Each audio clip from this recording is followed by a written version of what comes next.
이제 마지막 시간입니다. 경공매.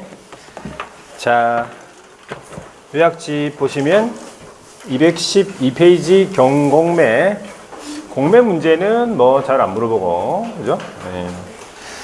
경매 문제. 경매가 한 문제가 출제가 되겠죠? 경매가요. 그래서 경매 한번 정리를 해볼게요. 경매가 여러분들, 뭐 어렵다고 많이 생각하시던데, 이게, 공부를 안 해서 그래요. 여기 쫙 보면, 정리만 하면, 한 문제 아주 쉽게 맞출 수 있어요. 자, 경매 한번 볼게요.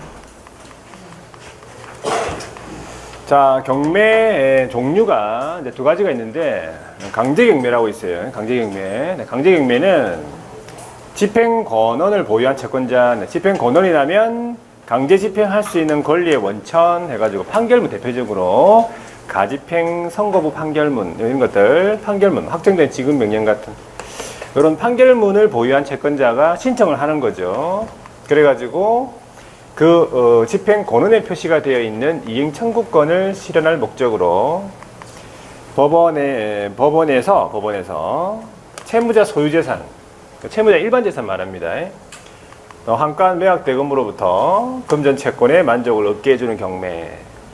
요거는 채무자의 일반 재산이니까 사람에 대해서 책임을 물어보는 거예요. 사람의 인적 책임이지. 그리고 예견이 되지 않은 경매다 보시면 돼요. 두 가지. 예견되지 않았고 인적 책임이다. 자, 그거에 비해서 임의 경매는 담보권 실행을 위한 경매. 채무자가 돈을 못 갚은 거예요. 채무 불이행. 은행에 돈 빌렸는데 못 갚은 거예요. 그럼 은행이 가만 안 있겠죠. 담보물건이 가지고 있는, 저당권이 가지고 있는 경매권을 행사하는 거죠. 그래가지고 담보 목적물을 매각하는 거지. 다른 걸 매각하는 게 아니겠지. 저당권 설정되어 있는 이 담보 목적물을 매각하는 거지. 채권을 해소합니다.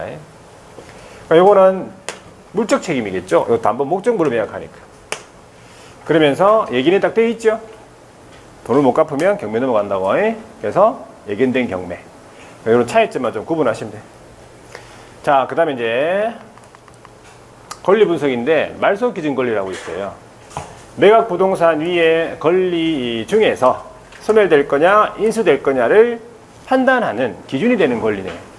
말소 기준 권리. 그래서 말소 기준 권리 종류를 알아두셔야 돼요. 6가지가 있는데 첫 번째가 저당권부터 해가지고 저당권, 근저당권, 압류, 가압류, 담보가등기. 자, 여기까지가 등기가 안 돼 있으면 경매 개시 결정 등기가 말소 기준 권리가 되는 거예요. 그러니까 이 중에서 가장 먼저 설정된 권리가 말소 기준 권리예요. 그러니까 이 말소 기준 권리 종류 알아두셔야 돼요. 자, 그럼 이 말소 기준 권리 원칙적으로 보다 먼저 설정되어 있는 선순위, 말소 기준 권리보다 선순위에 있는 권리들은 인수합니다. 그리고 후에 설정되어 있는 권리, 후순위, 후에 설정되어 있는 권리는 소멸하겠지. 그게 원칙이에요. 여기까지. 그러면 소멸주의 보세요. 소멸주의. 자, 말소 기준 권리 자기부터 소멸해요. 자기부터. 말소 기준 권리 여기 있죠. 이런 거 전부 다 자기부터 소멸해요. 자기부터 해서 그 말소 기준 권리보다 후에 설정되어 있는 권리는 소멸하겠죠. 그런데 말소 기준 권리보다 선순위에 설정되어 있는 전세권은 전세권자가 원래 인수하는 게 맞겠죠. 선순위니까. 근데 전세권자가 배당 요구를 하잖아요. 그러면 소멸합니다. 귀찮아서 배당받고 집에 가겠다는 얘기죠. 자, 그 다음에 이제 인수주의 보세요. 인수주의는 항상 인수가 되는 권리 있는데, 자, 대표적으로 유치권이에요. 물론 이제 등기 전에, 경매기 결정 등기 전에 유치권자가 되겠죠. 유치권, 법정지상권, 분묘기지권 이런 것들은 항상 인수가 되고, 그 다음 말소 기준 권리보다 먼저 설정되어 있는 용익물건들 다 인수되는 게 원칙이겠지. 근데 전세권은 먼저 설정되어 있다 하더라도 배당 요구하면 소멸한다는 거 했죠. 이거 잘 물어보는 거예요. 전세권. 자, 여기까지 권리 분석. 자, 그 다음에 절차 볼게요. 이제 경매 절차인데 총 9가지 단계로 되어 있어요. 9가지 단계. 첫 번째 뭐냐? 경매 신청, 경매 결정. 일단 이 단계를 먼저 기억합니다. 경매 신청을 하지요. 경매 시 결정을 하고 법원에서 배당 요구 종기 결정 및 공고를 합니다. 그런 다음에 매각을 준비를 하겠지요. 그런 다음에 매각 방법, 그 다음에 매각 결정길, 매각길 이런 것들의 지정 권고 통지. 그 다음에 매각 실시하겠죠. 그 다음에 매각 허가 불허가 여부를 결정해요. 매각 결정 절차. 그 다음에 대금을 납부하라 그랬죠. 매각 허가 확정이 되면 대금을 납부하라 그래요. 매각 대금 납부된 대금을 가지고 배당 실시하겠죠. 그런 다음에 소유권 이전 등기 촉탁, 그 다음에 부동산 인도 변경, 마지막. 자, 요 9가지 단계를 일단 먼저 기억하세요. 이거 제목을. 그런 다음에 매각을 실시했죠. 근데 아무도 응찰을 안 했네. 왜 안 했을까? 너무 비싸다. 그래서 그걸 유찰됐을 때 하는 경매. 이름 뭐예요? 새매각입니다. 새매각이에요. 다시 매각을 하는데 새매각인데 그러니까 신경매라고 하는데 너무 비싸단 말이지. 그러니까 최저 매각 가격을 20%에서 30% 낮춥니다. 법원에 따라서 상당히 낮춘다 되어 있어요. 자, 매각 허가 결정의 과정에서 허브 불허가 여부 결정 과정에서 불허가 처음 받았어요. 불허가 처음 받았을 때 하는 경매는요. 똑같이 새매각입니다. 그런데 최저 매각 가격을 낮추진 않겠죠.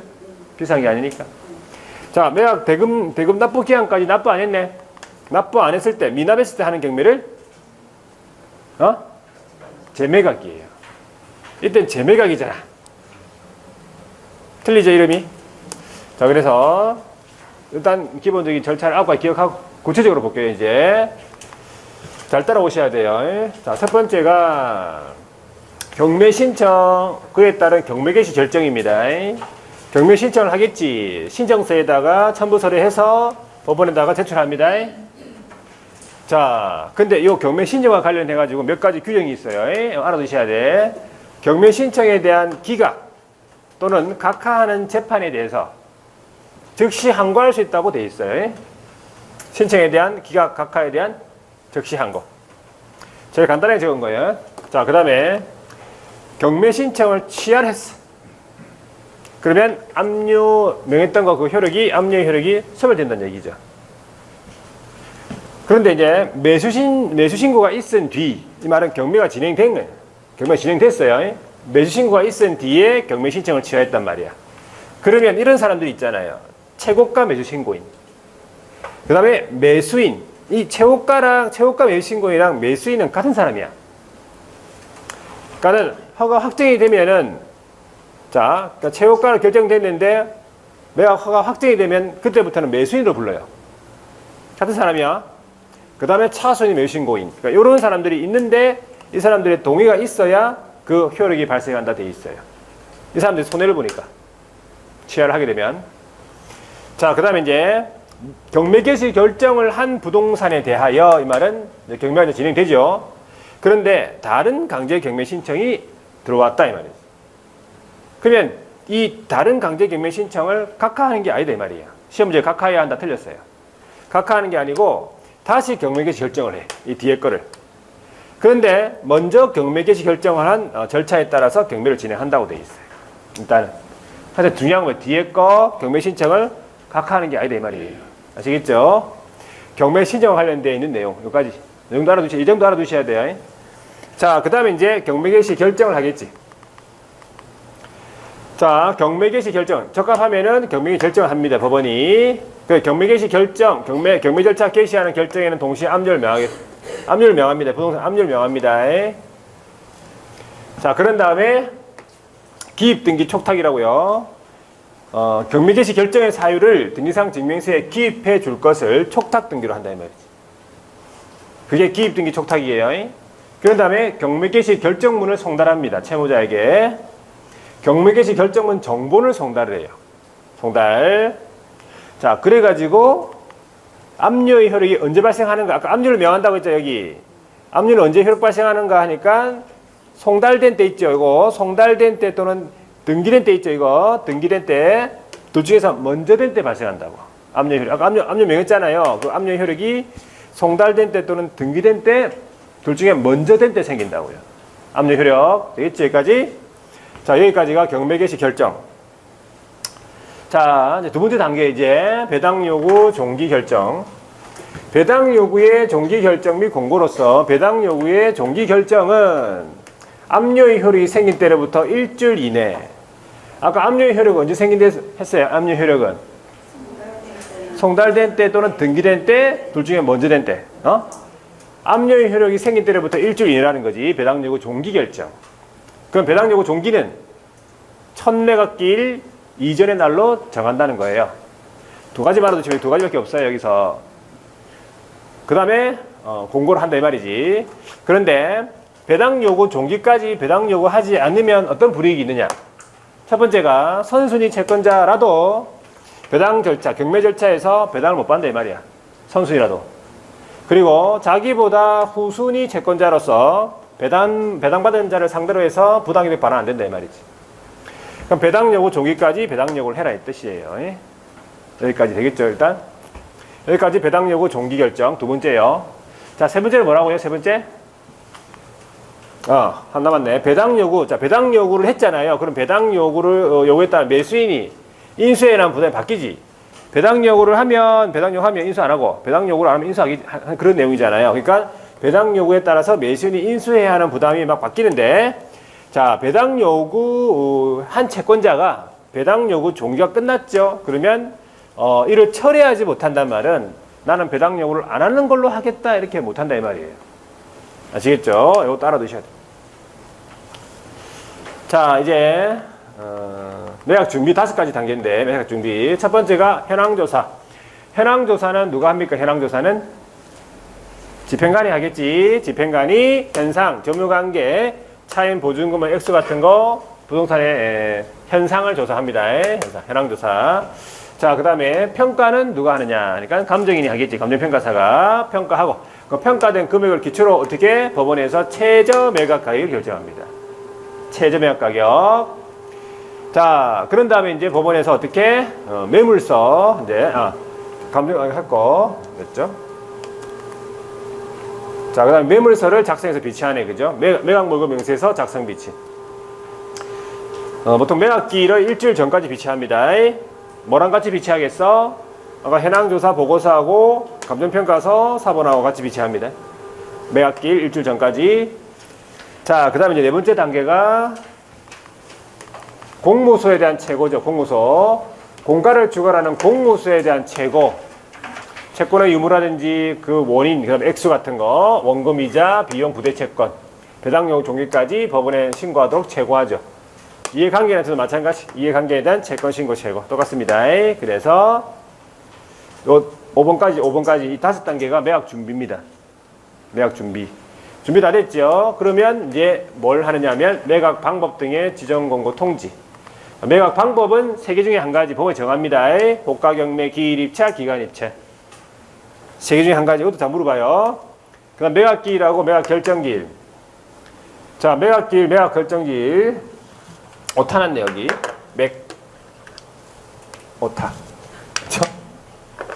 자, 매각기일, 매각 결정기일인데.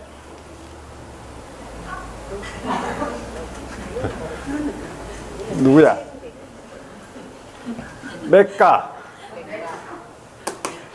자, 매가 결정일. 매각 결정일. 읽을 때 읽으시면 돼. 매각길, 매각 결정일. 자, 보세요. 그럼 매각길은 언제로 정하냐 하니까 최초의 매각길은 공고일로부터 14일 이상의 간격을 둔다 이 말이지. 14일 이상의 간격을 둔다고요. 그러니까 2주 뒤란 말이지. 공고일로부터 2주 뒤란 말이에요. 그리고 매각 결정기일은 그 매각기일로부터 일주일 이내라는 거. 두 가지 알아두시고요. 공고를 하겠죠. 이거를 게시판에 공고한다 보시면 되고. 그 다음에 이제 송달을 하는데, 자, 송달, 통지인데, 등기우편으로 송달하겠지. 발송을 했다. 발송한 때 송달된 것으로 본다. 발송주의입니다. 발송한 때 송달한 것으로 보겠다. 여기까지가 지정공고 통지. 다 됐죠? 그 다음에 이제 뭐야? 매각 실시? 매각 실시해야 되겠네. 매각 장소는 당연히 어디? 법원 안이 될 텐데, 여기 허가받아가지고 다른 장소에 할 수 있다는 거. 허가받아 다른 장소에 할 수 있다. 자, 그 다음에 이제 그 법원 안에 보면은 입찰표부터 해가지고 봉투, 매각사건 목록, 매물서 이런 거 다 비치가 돼 있어요. 그러면서 이 매각의 원칙이 동시매각 원칙이네. 동시매각 원칙이라고요. 자, 같은 매각기일에 사건 2건 이상이다. 부동산 2건 이상이다. 자, 이러면 동시에 매각하는 게 원칙이다. 이 말이지. 단합 등을 방지하기 위하여 뭐 이렇게 돼 있고. 그다음에 입찰에 이제 게시를 합니다. 집행관이 게시하겠죠. 절차는 현황조사 보고서나 이런 거 감정평가서 사본이나 매물서, 사건 목록 이런 거 열람을 시켜요. 그럼 특별 매각 조건이 있으면 고지하면서 입찰표를 제출해라고 최고합니다. 그리고 입찰 마감 시간, 객찰 시간 고지하고. 입찰 시작됐죠? 그러면 이제 입찰 참가자들은 어떻게 해야 되겠어? 입찰표를 내야 되겠지. 입찰표 제출하고 그에 따라서 매수신청 보증금 제출해야 돼요. 여기서 이제 우리 매수신청 보증금이 얼마냐 이걸 잘 물어봐요. 법원이 정한 최저 매각 가격 있죠. 최저 매각 가격의 10분의 1이에요. 10%. 법원이 정한 최저 매각 가격 있죠. 그거의 10%, 10분의 1이 매수신청 보증금이에요. 이거 잘 물어봐요. 이거 매수 가격의 10분의 1 아닙니다. 요걸 내고 시작합니다. 그래가지고 종결한대요. 종결에 관한 내용으로서 1시간 정도 지나야 됩니다. 입찰표 제출 최고 후 1시간이 지나기 전에는 종결하지 못한다. 그래가지고 입찰이 마감이 되면 지체 없이 개찰하겠지. 자, 그러면서 누굴 결정하겠어요? 최고가를 결정하겠죠. 최고가 누군데? 제일 높게 쓴 사람이잖아. 제일 높게 쓴 사람이 2 이상이다. 그러면 그 사람들끼리만 하는 거예요. 전부 다 하는 게 아니에요. 그 최고가들끼리만 다시 입찰해요. 재입찰. 그때 재입찰할 때 전에 입찰 가격에 못 미치는 가격으로는 입찰을 못한다. 자, 그래가지고 다시 입찰을 했는데 모두 응하지 않는다. 이만 유찰됐죠, 그죠? 모두 응하지 않거나 아니면 응했는데 전에 입찰 가격에 못 미치는 가격으로 입찰에 응했다. 그죠? 입찰한 경우에는 입찰에 응하지 않은 것으로 본다. 똑같은 거예요. 또는 다시 2 이상이다. 그럼 이번엔 다시 또 입찰하는 게 아니라 이번엔 뭐 한다? 추첨이에요. 두 번째는 뽑기. 추첨. 자, 그런데 이런 게 만들어놨네. 보니까 추첨을 하는데 입찰자가 안 와. 출석을 안 하거나 추첨하러 안 오거나 아니면은 추첨 안 하고 그냥 앉아있다. 그러면 집행관이 법원 사무관 등 적당하다고 인정하는 사람으로 하여금 대신 추첨, 대신 뽑기. 안 오면 뭐 계기면 되는 게 아니고 대신 뽑는다고. 아시겠죠? 요를 만들어놨어요.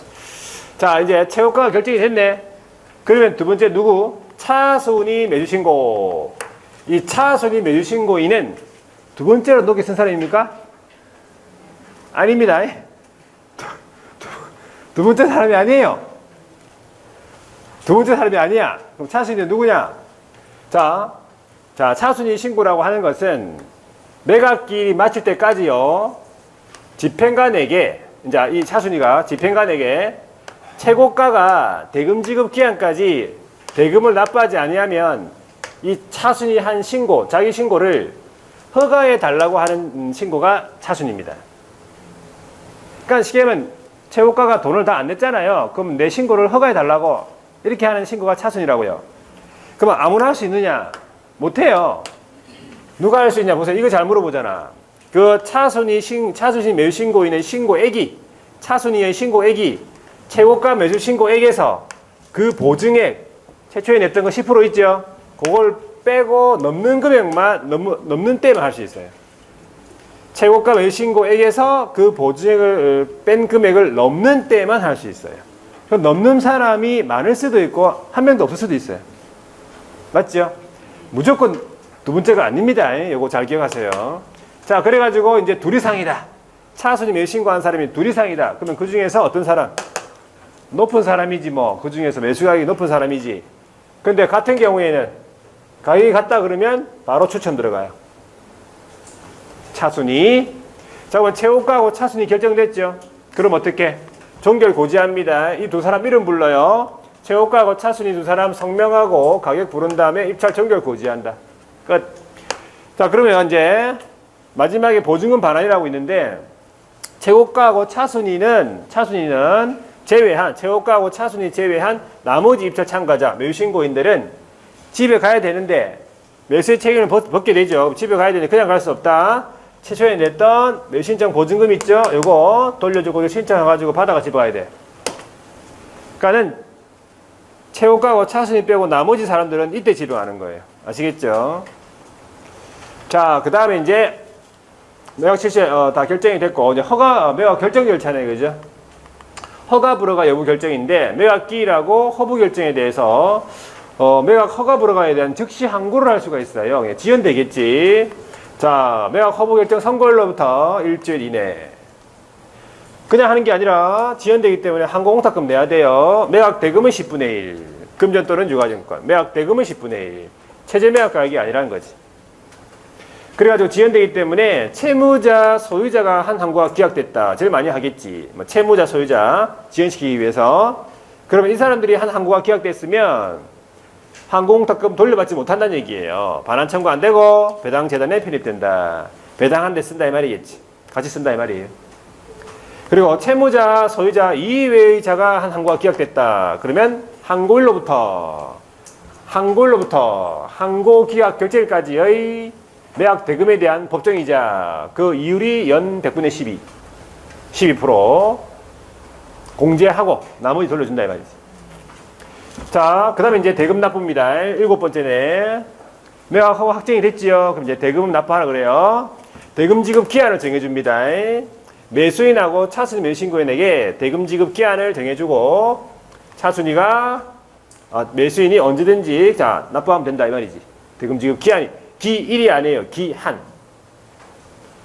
자, 절차 보세요. 얼마를 납부하는가. 자, 매각 대금에서 자기가 처음에 냈던 입찰 보증금인데 이게 무슨 말이냐면 매수신청 보증금 같은 말이에요. 10% 최저 매각가액 10% 그거 빼고 나머지를 은행에 내면 돼요. 그거 공제하고. 그런데 이런 경우도 있죠. 배당받을 채권자가 뭐가 됐어? 최고가가 됐다 이 말이지. 배당받을 채권자인데 매수인이 됐다 이 말이야. 그러면 자기가 배당받을 금액이 있을 거 아니야. 상계신고, 상계처리, 상계되면 상계처리, 상계신고. 매각 결정기일이 끝날 때까지 상계신고하고 법원에다가 배당받아야 할 금액을 제외한 나머지 대금을 배당기일에 납부하면 된다 이 말이야. 배당받을 채권자가 매수인이 됐다면. 잠깐만, 대금을 다 지급했죠. 그럼 어떤 효과가 발생이 돼? 매각 목적인 권리를 확정적으로 취득합니다. 대금을 다 내면 바로. 아시겠죠? 다 납부한 경우에는 바로 권리 취득한다고 보시면 돼요. 확정적으로. 근데 그때 이제 차순위는 매수의 책임을 면하죠. 최고가 다 냈으니까. 그때 이제 매수신청 보증을 돌려받아가지고 집에 가는 거지. 그러니까 차순위 매수신고인이 집에 가는 시기는 최고가가, 그러니까 매수인이 대금을 다 냈을 때 집에 가는 거예요. 차순위는. 아시겠죠? 자, 그러면 납부를 안 했다. 미지급. 그리고 한 가지. 매수인이 유치권자에게 유치권으로 담보하는 채권을 변제할 책임이 있다. 유치권이 약간 항상 인수가 되는 권리라며. 유치권은요. 그래서 유치권자에게 그 유치권으로 담보하는 채권을 변제할 책임이 있다 했어요. 그러니까 변제할 책임은 있는 거지. 그죠? 이 유치권자가 이 매수인한테 청구할 권리는 없는 거예요. 그런 거 들어봤죠? 유치권에서. 자, 하여튼 변제할 책임이 있다 알아보시고. 그 다음에 납부를 안 했다. 미납했을 때 법원에 조치. 자, 미납했죠. 그럼 법원에서는 일단은 차순위 매수신고인 있냐 없냐를 따져가지고 차순위가 없으면은 재매각 바로 들어가고요. 차순위가 있으면 그 차순위한테 허가 결정을 하고 대금 지급 기간을 다시 정해주고 납부하면 되는데 그 기간에도 납부 안 했으면 재매각 들어간다 보시면 돼요. 자, 그러면 재매각 절차를 보세요. 자, 종전 매각기일의 최저 매각 가격 등 매각 조건 그대로 적용. 자, 그 다음에 두 번째가 종전 매수인은 자기 때문에 재매각됐으니까 재매각 참여할 수 없다. 그리고 재매각 취소되는 경우 있어요. 종전 매수인이 재매각기일 며칠? 3일 전까지 매각대금하고 그 다음에 지연이자 이율이 연 100분의 12 재매각 절차 비용 모두 납부한 경우에는 재매각 취소입니다. 여기까지 대금 납부. 자, 그 다음에 납부 다 됐으면 그 납부된 금액을 가지고 배당 실시해야 되겠죠. 자, 배당 절차인데 채권 계산서를 제출합니다. 채권자가 배당 요구 종기까지 채권의 원금, 이자, 비용, 부대 채권 이런 계산서를 제출하고요.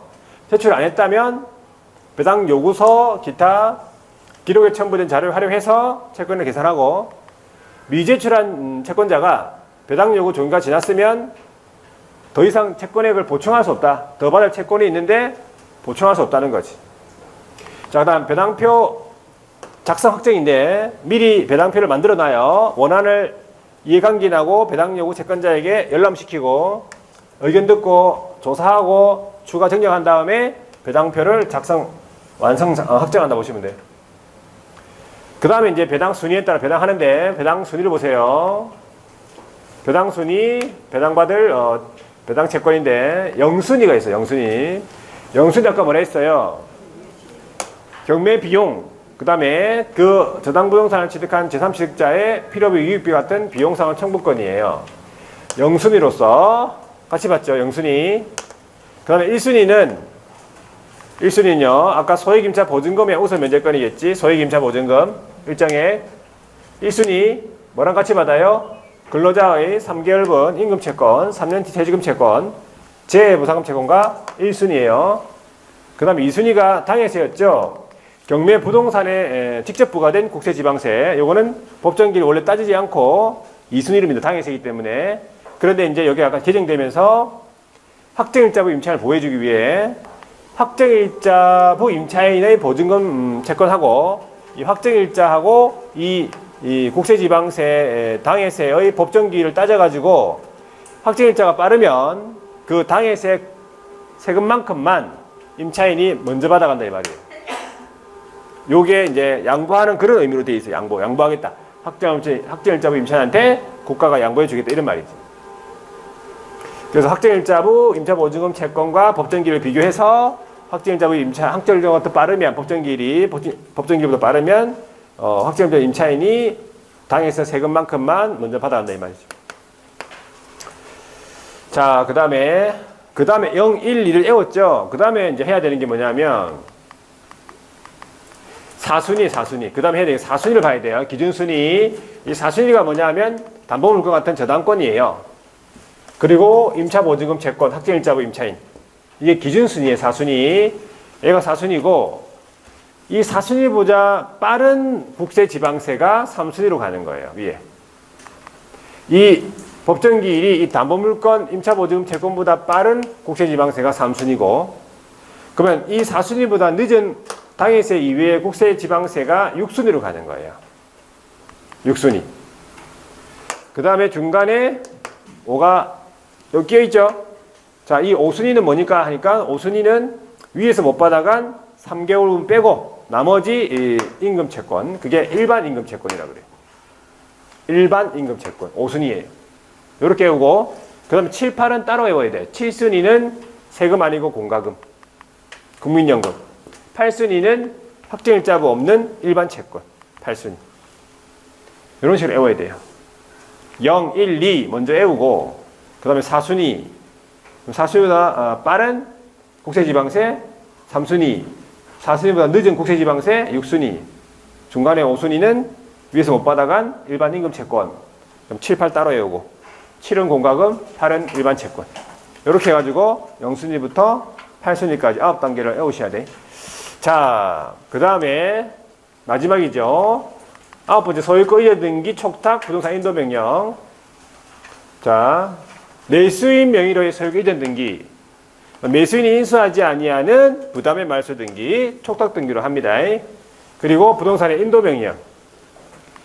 자, 채무자에 대해서 자, 납부를 다 했기 때문에 부동산을 인도해 줄 것을 요구할 수 있는데 인도 안 해주죠. 그러면 법원에다가 인도명령 신청합니다. 대구 만납일로부터 6개월 이내에 인도명령 신청한다 이 말이지. 6개월이 지나면 명도소송 가는 거예요. 되겠습니까? 여기까지? 그래서 이 정도의 경매 절차를 보시면 문제를 다 맞출 수 있다고 보시면 돼. 다인 거예요 지금. 자, 그러면 바로 문제를 한번 풀어볼게요. 바로 문제를 한번 풀어보겠습니다. 페이지가 몇 페이지입니까? 162페이지. 자, 162페이지를 한번 보겠습니다. 162. 자, 20번. 자, 경매 어떤 문제 나오는지 보세요. 경매에 대해서 옳은 것은 1번입니다. 기일 입찰에서 매수 신청인은 보증으로 매수 가격의 10분의 1에 해당하는 금액. 바로 틀렸네, 그죠? 매수 신청 보증금은 최저 매각가격의 10분의 1이잖아요. 틀렸죠? 2번. 매각 허가 결정이 확정이 되면 법원은 대금 지급 기일이 아니고 대금 지급 기한을 정한다는 얘기겠죠. 틀렸죠. 자, 3번에 민법상법 그 밖에 우선 변제권 청구권이 있는 채권자는 매각 결정 기일까지 배당 요구가 아니고 배당 요구 종기일까지 배당 요구해야 됩니다. 4번에 매수인은 매각 부동산 위에 유치권자에게 그 유치권으로 담보하는 채권을 변제할 책임이 있다라고 했죠. 유치권은 항상 인수가 되니까. 5번에 매각 부동산 위에 전세권 같으면 저당권에 대항할 수 있는 경우라도 전세권자가 배당 요구를 하게 되면 매각으로 소멸된다 했잖아요. 자, 21번 보세요. 대리인으로 등록한 기업 공인중개사가 위임인에게 경매에 관한 내용. 자, 민사집행법이네, 그죠? 틀린 것은 1번. 후순위 저당권자가 경매 신청을 하면 매각 부동산 위에 있는 모든 저당권은 매각으로 소멸된다. 후순위 저당권자가 경매 신청을 하면 말소 기준권자가 누굽니까? 선순위 저당권이 되겠네, 그죠? 그러면 저당권, 모든 저당권은 다 소멸될 거 아니야. 자, 이번에 전세권 및 등기된 임차권은 저당권, 그 다음에 압류채권, 가압류채권 대항할 수 없다며 매각으로 소멸하겠죠. 3번에 유치권자는 유치권이 성립된 목적물 경매로 매수한 자에게 대해서 피의담보 채권의 변제를 청구할 수는 없는 거예요. 그죠? 매수인이 유치권자에게 유치권으로 담보하는 채권을 변제할 책임은 있는데 유치권자가 청구할 수는 없는 거다 이 말이지. 변제를 청구할 수는 없다.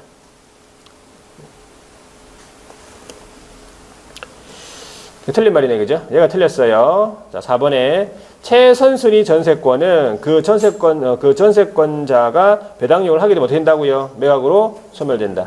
5번에 매수인은 매각 대금을 다 냈으면 매각 목적인 권리를 확정적으로 취득한다고 했죠. 자, 22번에요. 경매에 관한 내용 틀린 것은 1번에 부동산의 매각은 호가 경매, 기일 입찰, 기간 입찰 세 가지 방법 중에서 법원이 정합니다. 자, 2번 경매 신청 기각하거나 각하하는 재판에 대해서 어떻게 즉시 항고할 수 있다 했고요. 3번에 경매 개시 결정을 한 부동산에 대해서 다른 강제 경매 신청이 있는 경우 법원은 뒤에 경매 신청을 각하해야 한다 아니고 다시 경매 개시 결정을 하고 절차는 먼저 경매 개시 결정한 절차에 따라 경매한다 했어요. 2번, 3번 틀렸고. 4번에 경매 신청 취하하며 압류 효력 소멸된다. 5번에 매각 허가 결정에 대해서 항고를 하고 싶다. 그러면 보증으로 매각 대금의 10분에 해당하는 금전 또는 유가증권 공탁해라 했죠. 자, 23번입니다. 경매에 관한 내용으로서 옳은 것은 기억 차순위 매주 신고는 그 신고액이 최고가 매주 신고액에서 보증액을 뺀 금액을 넘는 때에만 할 수 있겠지. 넘지 않는 때 하는 게 아니라 넘는 때만 할 수 있겠지. 틀렸죠? 자, 니어 매각 허가 결정이 확정이 되어 대금 지급 기한의 통지를 받으면 매수인은 기한까지 대금을 지급해야 된다. 이 맞는 말이고. 자, 디귿 매수인은 매각 대금을 다 낸 후 소유권 이전 등기 촉탁한 때에 권리를 취득합니까? 그냥 매각 대금 다 내면 바로 취득하지요. 틀렸고. 리얼 매각 부동산의 후순위 저당권자가 경매 신청을 하여 매각되어도 선순위 저당권은 매각으로 소멸되지 않는다. 소멸되죠? 선순위 저당권이 말소 기준 권리니까 말소 기준금부터 소멸합니다. 자, 24번에 경매 절차 개시하는 결정을 내렸고 최저 매각 가격은 1억 원이라고 돼 있네. 자, 매수 신청하고자 하는 경우 개업의 설명으로 옳은 것.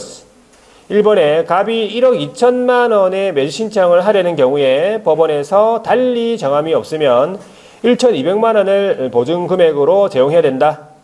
최저매각액 10%니까 최저매각은 1억이라며 1,000만 원만 제공하면 되죠. 2번 최고가 매수 신고를 한 사람이 2명이다 그러면 어떻게 하지? 2명뿐만 아니라 모두 합니까? 재입차를 2명만 하죠. 그 최고가들끼리만 하잖아. 그죠? 틀렸지?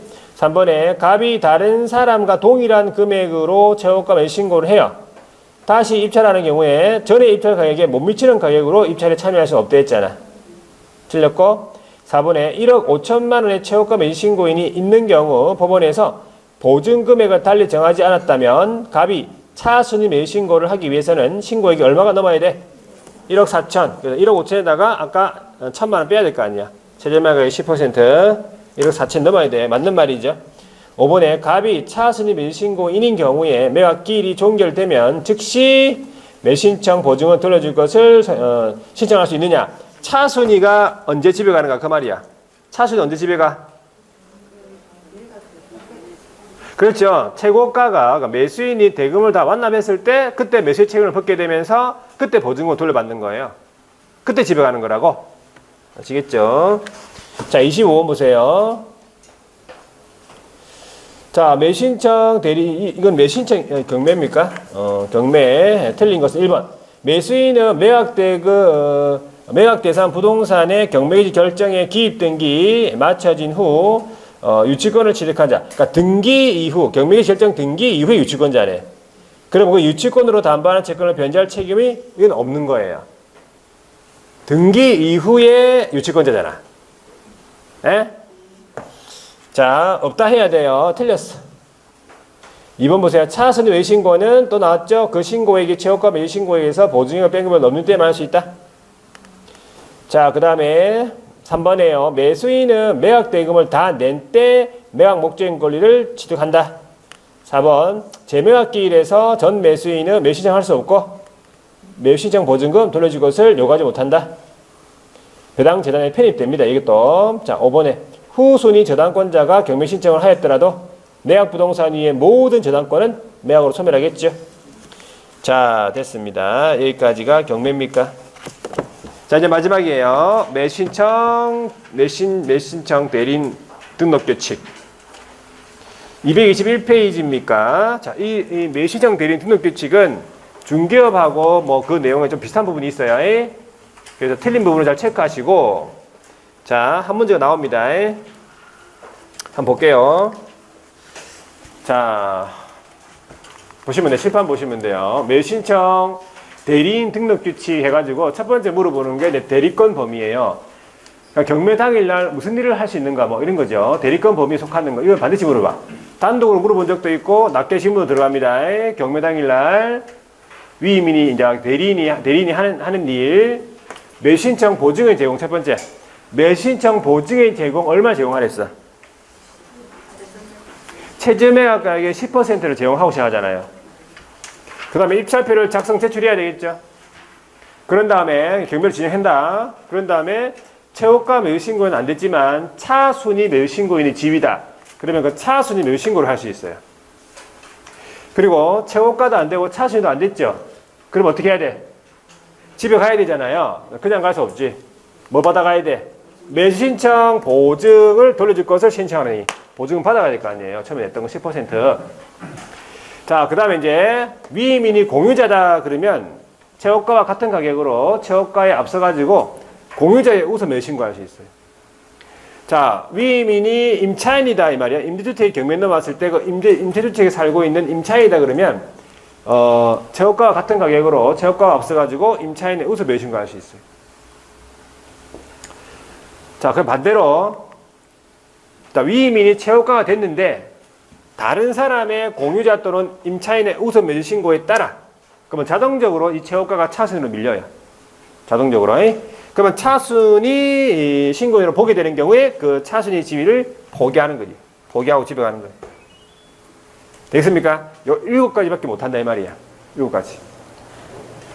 그럼 여기 없는 거 있죠. 뭐 항고라든지 인도 명령. 항고, 인도 명령은 못한다 이 말이에요. 되겠습니까? 자, 그 다음에 이제 두 번째 볼게요. 두 번째는 대리대상물. 자, 대리대상물은요, 중개대상물하고 동일하네. 토지, 건축물, 임모, 강업재단, 공장재단. 토고니까 동일하다고. 대리 대상물은 중개 대상물과 동일하다. 자, 등록 절차 볼게요. 첫 번째. 등록 요건이 세 가지. 첫 번째, 개업이 돼야 된다. 개업이거나 법인인 개업이 돼야 돼요. 이 말은 중개업이 등록이 돼야 된다 이 말이야. 중개업 등록 안 한 사람은 이 대리인 등록할 수 없다 이 말이지. 신청할 수 없다 이 말이에요. 그냥 자격증 있는 사람은 안 할 수 없어요. 자, 개업 공인중개사 법인 개업. 두 번째가 뭘 알아야 하지. 경매 관련 실무교육 받아야 돼요. 뭘 알아야 배신 받아주지. 자, 세 번째는 뭔데 이게? 보증 설정. 이게 차이점이잖아요. 중개업에 등록할 때, 중개업 등록할 때는 보증 설정 언제 했습니까? 그렇지 뭐 통지 받고 난 다음에 그다음에 업무기 전에 했거든. 등록 신청할 때는 요건이 아니었잖아요. 필요 없었잖아. 근데 이 매수형 대리인은 등록할 때 바로 설정하고 들어가야 돼요. 차이점이죠. 기억하시고. 그 다음에 등록 절차 가볼게요. 등록을 신청한다. 개업하고 법인인 개업이 등록 신청한다. 어디로 갑니까? 어디로 가야 돼? 자기 사무소 소재지거나 지방법원 가야지. 자기 사무소 소재지거나 지방법원 갑니다. 법원 갑니다. 자, 첨부 서류, 등록 신청서에다가 자, 어떤 서류 있는지 보세요.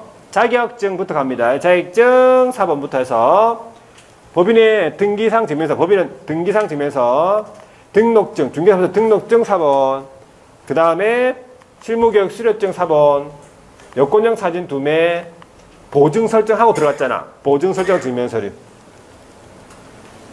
자, 그래가지고 적합하죠. 그러면 어떻게 해준다? 바로 14일 이내에 등록하고 등록증 교부해 줍니다. 자, 수수료 납부합니다. 거기 수수료 있죠. 수수료 얼마입니까? 개인은 2만원, 법인은 3만원. 정부 수입인주로 납부하죠. 그 다음에 거기 보면 등록증 재교부가 있는데 그러면 똑같으니까 넘어가고, 게시 있죠. 게시. 게시는 뭐예요? 게시는 사무소 안에 보기 쉬운 곳에 게시. 게시. 뭐 게시합니까? 등록증부터 해가지고 수수료표, 그 다음에 보증설정 증명서류. 게시. 알아두셔야 돼요. 시험 나왔어요. 그 다음 종별 변경은 똑같다. 넘어가시면 되고 일단. 자, 그 다음 뭐가 나옵니까 이제? 결격사유입니까? 결격사유지요. 자, 결격사유 5가지 있는데 보세요. 자, 대리인 등록이 취소가 됐죠? 그러면 3년 동안 등록 안 시켜줍니다. 똑같네? 근데 폐업으로 인한 취소는 제외네. 폐업은 잘못이 아니니까 폐업으로 인한 취소는 다시 또 바로 등록된다 이 말이지. 두 번째, 민사 집행법 관련해가지고 유죄 판결을 받았는데 하여튼 확정 판결 날로부터 2년이 경과되지 아니한 자, 이 사람도 결격이다. 보시고. 세 번째 똑같네. 세 번째 보세요. 대리 업무정지 처분을 받았어. 대리 업무정지. 그리고 폐업을 했어. 그리고 업무정지 기간 동안 결격사유. 업무정지 기간이 지나야 이제 등록되겠죠. 자, 네 번째도 마찬가지. 업무정지 처분받은 법인의 업무정지 사유 발생할 당시의 사원 임원으로서 사유 발생 당시 똑같죠. 당해 법인이 업무정지 기간이 경고되지 아니한 자. 결격. 그 다음에 결격 사유자가 사원 또는 임원으로 있는 법인. 이거 있었죠? 법인이, 자, 근데 단서는 없네. 우리 법령에서는 단서 있었잖아. 사유 발생 날부터 이로 인해 해소한 경우 제외. 그죠? 그럼 단서가 없네, 여기는. 하여튼 요 5가지가 뭐예요? 자, 대리인 등록 규칙에서 결격 사유입니다. 자, 그 다음 뭐가 나와? 그 다음 실무교육 나옵니까? 책 한번 보세요. 그 다음에 나오는 게 실무교육. 자, 책을 한번 보세요. 실무교육 같으면은 경매 관련 실무교육인데 누가 실시한다고요? 법원 행정처장. 법원 행정처장이 누군지 알죠? 상당히 높은 사람이다. 법원 행정처장은 대법원장 바로 밑에 있다. 상당히 높은. 요번에 한번 어디 나왔던 것 같은데, 법원 행정처장. 그죠? 법원 행정처장이 상당히 높다. 자, 법원 행정처장이 일단은 실무, 경매 관련 실무교육 실시인데, 자, 거기서 뭐 거의 비슷해. 대리인 되고 싶다는 사람이 교육 대상자고, 폐업 후 1년 이내에 재등록하면 제외 면제. 교육 내용 보니까 직업윤리부터 해가지고 뭘 많이 알아야 돼요. 민사소송, 민사집행법, 경매 실무 필수 과목이랑 교육 자체, 교육기관 자체 과목, 네, 마지막에 평가. 시간이 좀 기네. 그죠? 32시간 이상 44시간. 어디에서 교육하는가 보니까 학교랑 협회. 자, 이렇게 보시고요. 그 다음에 대리행위 볼게요. 6번 대리행위. 자, 칠판 여기 보시면 6번 대리행위 있어요. 대리행위 방식은요, 매각장소 집행법원에 개업이 직접 출석해야 돼. 이거 많이 나온 지문이야. 오늘은 막 기분이 안 좋네. 소속이 네가 가라. 안 된다 이 말이야. 제출 서류 보세요. 자, 대리행위 할 때마다 대리권 증명서면 제출. 그 대리권 증명서면이 뭐냐? 본인의 인감증명서가 첨부된 위임장이랑 대리인 등록증 사본. 자, 요거를 자, 같은 날 같은 장소에서 대리행위 동시에 하잖아요. 그러면 하나의 서류로 가름할 수 있다 했어요. 한 번 내면 되겠다 이 말이겠지. 그리고 법인 같은 경우에는 대표자가 가야 되기 때문에 대리권 증명서면에다가 법인의 대표자 자격증명서류, 대표자가 가야 되니까 대표자 자격증명서류 첨부라고 되어 있어요. 자, 그 다음에 사건카드 비치를 해둡니다. 위임받은 순서에 따라서 필요한 사항을 기재를 하고 거기에다가 중개업할 때 등록한 인장 그걸 사용해서 서명 날인해요. 따로 등록하지 않습니다. 도장을. 그럼 몇 년간 보존하래? 5년간 보존하래잖아요. 사건카드. 되겠죠? 자, 그 다음에 이제 의무. 신고 의무인데, 신고 의무 전에 그 책에 보시면, 좀 확인해야 될 게, 7번에 보면은 대리인의 의무로서 확인 설명 의무라고 있죠. 다 똑같은데, 확인 설명서를 작성했죠. 서명 날인도 마찬가지, 중개업할 때 등록한 인장 그대로 쓰고, 위임인한테 교부하겠지, 한 사람한테. 그리고 그 사본을 5년간 보존하래. 사건카드에 철회해서 원래 사건카드도 5년이잖아요. 확인 설명서도 사건카드에 철회해가지고 5년 동안 보존하래. 자, 뭐 설명해야 될 거는 뭘 설명하냐면 명시되어 있는 게 대리 대상물의 표시나 권리관계, 그다음에 경제적 가치, 그다음에 제한사항들, 그다음에 취득, 그다음에 취득함에 따라 부담 인수해야 될 권리들, 취득함에 따라 부담 인수해야 할 권리들, 뭐 이런 것들 다 설명하라고 돼 있어요. 특히 경제적 가치를 물어봤어요. 설명해야 됩니다. 자, 그다음에 이제 손해배상 책임하고 보증 설정인데 다 똑같은데 한 가지 보세요. 방가로 2번 업무 보증 설정에서 설정 방법은 보증보험 공제 공탁 중 한 가지인데 언제 설정하라고 돼 있어요? 등록 신청 시라고 돼 있잖아요. 되겠습니까? 업무 개시 전 아니잖아. 그렇죠? 이게 차이점이에요. 자, 나머지는 안 봐도 돼요. 똑같으니까. 자, 그런 다음에 뒤로 넘어가 볼게요. 공정하게 업무 수행해야 된다. 비밀 준수해야 된다. 질서 유지해야 된다. 뭐 똑같고요. 그 다음에 신고 의무. 이거 알아두세요. 신고 의무. 나와 있죠, 실판에. 자, 대리인이요, 신고를 해야 되는데, 대리인 개업으로 표현합니다. 신고사항이 발생이 됐지요. 그럼 그 사유가 발생한 날로부터 10일 이내에 어디다 신고할까? 지방법원장 가야지. 지방법원장에다 신고합니다. 그때 신고사항에 뭐가 있냐 보니까, 자, 첫 번째, 사무소를 이전했다. 사무소를 이전하면 등록관청에도 신고하고, 지방법원에다 신고하고, 이 말이에요. 그 다음에 휴폐업을 했다. 그 다음에 행정처분입니다. 자격 취소, 자격정지. 자격정지는 왜 들어간지 모르겠다. 개업인데, 그죠? 하여튼 적어놨어. 자격정지, 등록 취소, 중개업 등록 취소, 업무정지. 맞죠? 그 다음에 분사무소 설치. 그러니까 이 7가지가 사유가 발생했죠. 그럼 10일 이내에 지방법원 신고입니다. 되겠죠? 자, 그 다음에 금지행위입니까? 자, 금지행위 있어요. 자, 7가지가 있는데, 이중등록 안 된다, 이 말이에요. 이중등록 금지가 매수신청 대리인이 된 사건인데, 매수신청인으로서 지 이름으로 매수신청한다. 안 된다, 이 말이에요. 대리 해줘야 돼, 대리. 그 다음에 이해관계가 서로 다른 둘 이상 대리, 2인 이상 이중대리. 2인 이상 대리면 이중대리. 이중대리 안 된다. 그 다음에 명의대여, 등록증 양도돼요. 다른 기업의 명의 사용 안 되겠죠. 경매 입찰 방해죄 해당하는 거 전부 금징이 들어가 있고요. 마지막에 사건 카드 있죠? 확인 설명서 있죠? 허위 기재하거나 필수 기재사항 누락이에요. 전부 다 금지행위. 자, 여기까지가 금지행위고, 자, 그 다음 나오는 게 수수료입니까, 이제? 자, 수수료 볼게요, 바로. 그 바뀌고.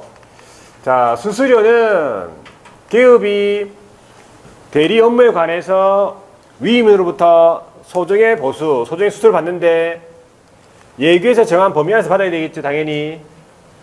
그리고 실비 같은 경우에는 권리관계라든지 이런 거 소요되는 비용인데, 그리고 그 밖에 실행과 관련되어 있는 비용이 되어 있고, 통상의 비용, 요걸 기억하세요. 통상 비용이라면 등기상 열람 비용이나 근거리 교통비 이런 거는 보수에 포함된 것으로 본다.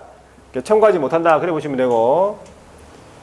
자, 그 다음에 이제 실비를 보수를 받았다면 영수증 써줘야 돼요. 기업이 수수료하고 실비를 받은 경우에는 아무중에 쓰는 게 아니라 예규에서 정한 양식이 있어요. 영수증. 그걸 이용해 가지고 위임인에게 교부한다 이 말 작성해서 서명날인. 이때 서명날인도 어떻게 해야 되겠어? 중개발자 등록한 이자 그대로 쓰겠죠. 위임인에게 교부한다. 그래 보시면 돼요. 위임인에게. 인이 빠졌네, 그죠? 위임인에게요. 위임에게 교부한다. 이거 위임인에게. 자, 그 다음에 이제 수수료표. 상담하고 권리 분석만 해줬다. 그래도 얼마를 받아?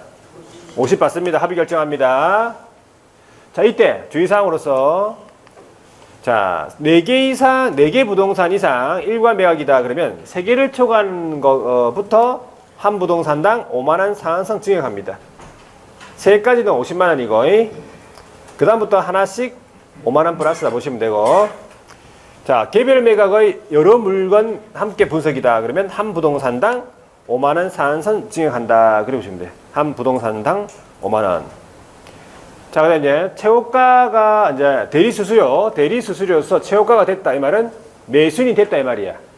그러면 감정가의 1% 이하 또는 최저매각가액의 1.5% 이하에서 합의 결정한다 보시면 돼요. 최고가가 됐으면요. 최고가가 되지 못했다.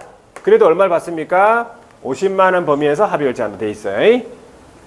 그리고 실비 같은 경우에는 30만원 범위에서 합의 결정하는데, 원거리 교통비, 원거리 출장비 이런 걸 받습니다. 근거리 교통비, 등기상 열량 비용 같은 것들은 아까 이제 보수에 포함된 것으로 본다. 청구하지 못합니다. 실비. 자, 그 다음에 이제 이거 한번 보시면은 당연히 보수 외에 다른 명목으로 뭘 받으면 안 되겠죠. 보수 이상을 받아서는 안 된다. 그리고 이것도 잘 물어봐요. 개업공인중개사가 이 보수표와 보수에 대해서 위임인에게 위임을 계약을 체결하기 전에 이걸 설명해 줘야 돼요. 최고가가 되면 얼마, 최고가가 되지 못해도 50만원 50만원 줘야 된다 이러면서 먼저 얘기해야 돼요. 얘기 안 하면 어떻게 되겠어? 나중에 최고가도 안 되는데 50만원 달라면 주겠어요? 안 주지. 자, 이렇게 먼저 얘기해야 됩니다. 이거 다 시험 지문이에요. 그 다음에 보수를 언제 지급하는가, 보수의 지급 시기도 물어봐요. 일단 뭐라고 했어? 약정이네. 약정을 안 하죠? 그러면 매각 대금 지급 기한일. 아까 우리 경매 절차에서 대금 지급 기한을 정해준다 했죠? 그 대금 지급 기한 1. 기한 1. 그때까지는 줘야 된다 말이지. 보수를. 약정 안 했다면. 아시겠죠?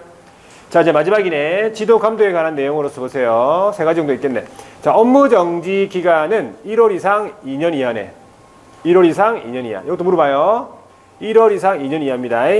그리고 사무소 명칭, 그리고 간판에다가 고유한 지명 등 법원 행정처장이 인정하는 특별한 경우를 제외하고는 법원에 휘장하고 명칭을 사용할 수 없다 이 말이겠지. 그 다음에 매신청 대리 등록 취소를 받은 경우에는요, 사무실 내외부에 그 대리 업무에 관한 표시를 다 제거시키고, 업무 정지를 받았다면 사무소 출입문에 뭐라고 해야 돼? 나는 지금 매신청 대리 업무 정지 중이요 라고 붙여야 돼요. 이거 표시해야 돼. 업무 정지. 되겠죠? 여기까지? 자, 그래서 여기까지가 매신청 대리, 그거 전부 다 합니다, 이거. 자, 이 정도 하면은 한 문제 되겠네. 그죠? 한 문제. 자, 풀어볼게. 한 문제.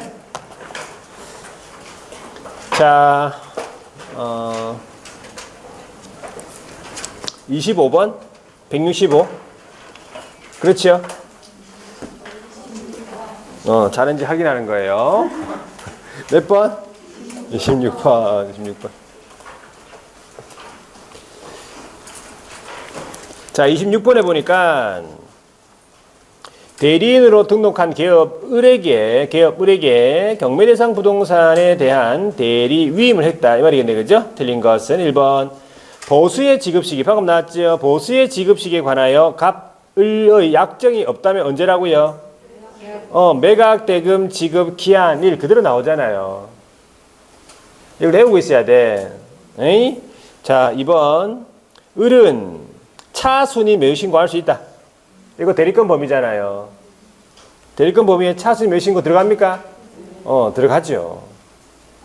3번. 을은 매수신청 대리 등록증을 자신의 사무소 안에 보기 쉬운 곳에 게시.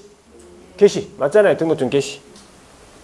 4번에 을이 중개업을 휴업했네. 그랬을 때는 지방법원장은 을의 대리인 등록을 취소해야 한다. 취소까지는 아니죠. 휴업을 했으면 일단은 취소까지는 아니고 절대적 업무 정지 이렇게 돼 있어요. 우리 이 대리인에서는 업무 정지가 절대적, 상대적 두 가지가 있어. 업무 정지가. 그 중에서 절대적 업무 정지. 이런 거 뭐 외워야 됩니까? 외우지 마세요. 이런 거 안 외워도 다 맞출 수 있어. 아시겠죠? 일단은 등록 취소는 아니잖아. 그죠? 절대적 업무 정지 그렇게 알아두시고 일단은. 자, 5번에 보니까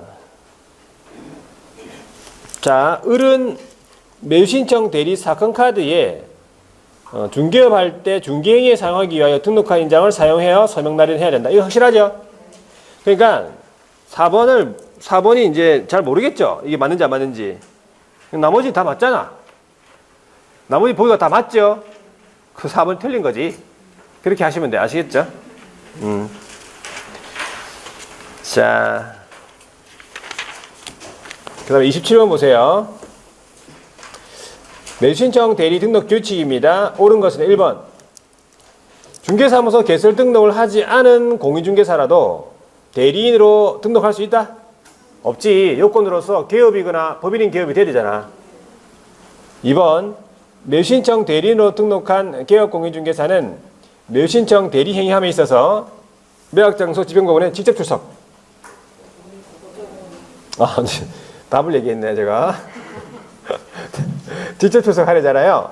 근데 보조원 대리 출석 안 됩니다. 3번. 매수신청 대리인이 되고자 하는 법인인 개업공인중개사는 주된 사무소가 있는 곳을 관할하는 지방법원장에다가 대리인 등록해야 될 거 아니야. 이게 맞겠네. 4번에 대리인으로 등록된 기업이 대리 위임 받은 경우에 법원의 부당한 매각 허가 결정에 대해서 항고할 수 있냐? 항고, 대리권 범위에 항고 들어가냐고? 대리권 범위에 항고 이런 거 없잖아요. 인도 명령, 항고 이런 걸 할 수 없는 업무. 다 거기 있는 7가지밖에 못 해요. 대리권 범위에. 아시겠죠? 항고 못 해. 대리. 항고할 수 없습니다. 자, 5번. 매수신청 대리인으로 등록된 기업이 본인의 인감증명서가 첨부된 위임장과 대리인 등록증 사본을 한 번 제출하면 그 다음 날부터 대리 행위마다 대리권 증명을 필요가 없냐? 원래 원칙 뭐예요? 대리 행위마다 대리권 증명서를 제출하잖아. 물론 같은 날, 그죠? 같은 장소에서 대리 행위 동시에 하는 경우에는 하나의 서면으로 가름한다 했지. 그죠? 같은 날, 같은 장소에서 이런 말. 자, 되겠고요. 그러면은 25번 볼게요. 28번. 네. 마실 때가 다 됐네, 그죠? 자, 28번 보세요. 자, 대리인 등록에 대해서 틀린 것은 1번에 공인중개사는 개설 등록을 하지 않으면 대리인 등록을 할 수가 없다. 맞네, 그지? 개업이 돼야 되니까. 2번에 개업공인중개사가 대리 위임받은 경우에 대리 대상물의 경제적 가치, 이거 설명해야 됩니까? 설명해야 된다고 했어요. 거기 밑에 나와 있어요. 보세요. 대리 경제적 가치, 거기 보면은 대리 대상물의 표시 권리 관계, 제한 사항, 그 다음에 치대감에 따라 부담 인수해야 할 권리. 적혀 있죠? 이런 거 설명하래요.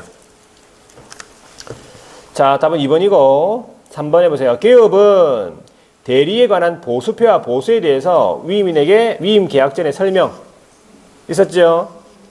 최고가가 못해도 50만 원 줘야 되는데 이렇게 설명해야 돼요. 4번에 개업 공인중개사는 대리행위마다 대리함에 있어서 매각장소 집행법원의 직접 수석 맞죠?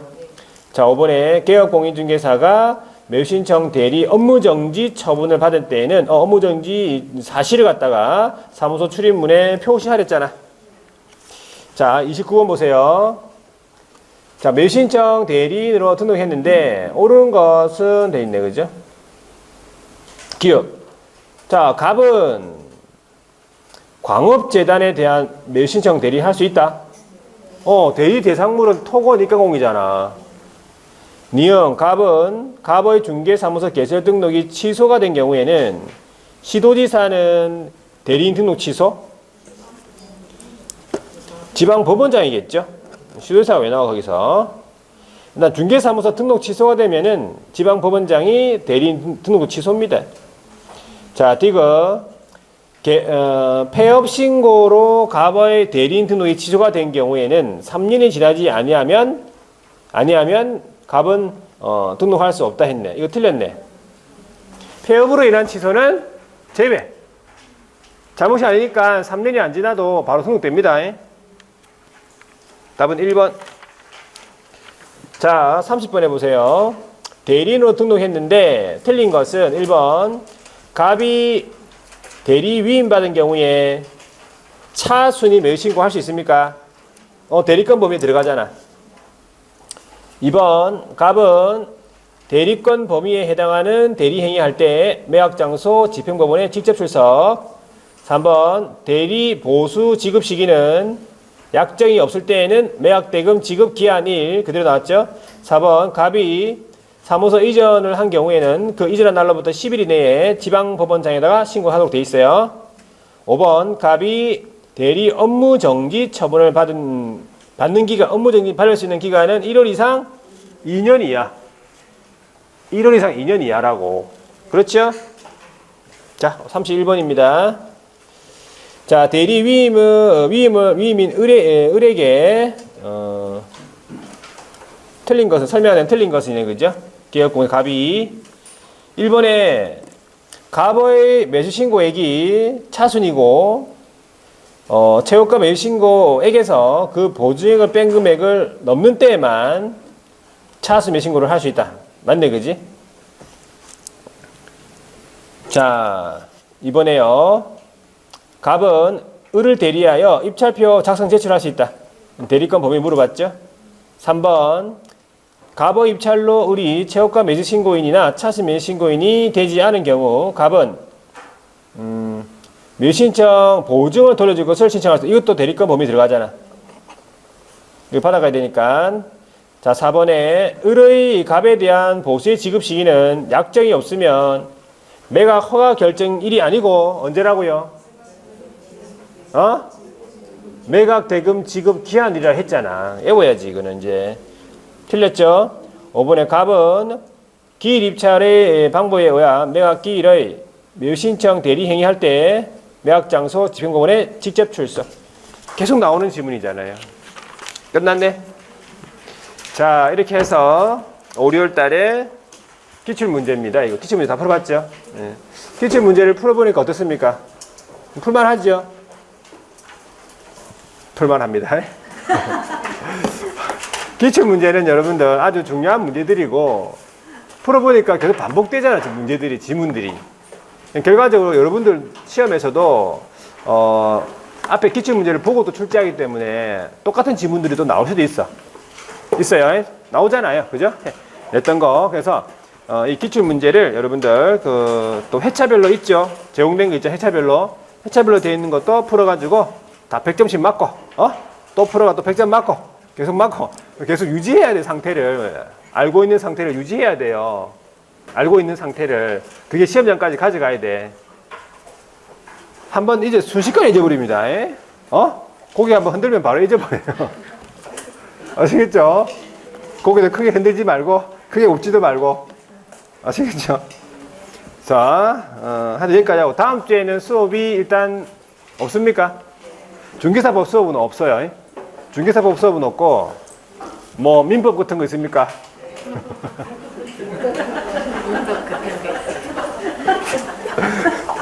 민법 같은 거 그런 거 한번 해보세요. 아시겠죠? 그런 거 수업이 있다는 거 같은 거 같은데 민법 같은 거 맨날 채널 하는 민법.